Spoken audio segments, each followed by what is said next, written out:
My name is Todd Shepperd. I'm Director of SmartCenter Operations. SmartCenter is unique because of the control room atmosphere.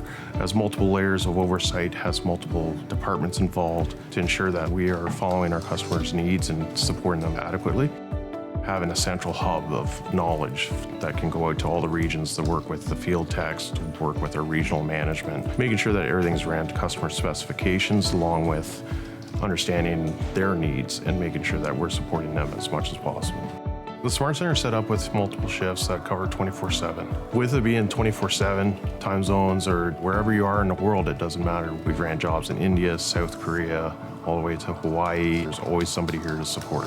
Our program has multiple safeguards built into it to protect our customer workpiece. In the SmartCenter, every cycle that we run has a recipe assigned to it, and this is setting up the parameters of our hard stops, and it also controls the cycle time. This gets downloaded to the rig on site. In a case where there's an alarm situation from the field, say open TC, the pod's going to be notified and they're going to reach out to the field. In a situation where the communication's lost between the SmartCenter and the field, we have multiple redundancy programs in place. The recipe and the cycle is downloaded to the rig, continuing to run the cycle in a safe manner into parameters that we've set up. One added value of the SmartCenter is SmartView, and that allows transparency between Superheat and the customer in the palm of their hands so they can see the real-time data that's happening on their site in one click.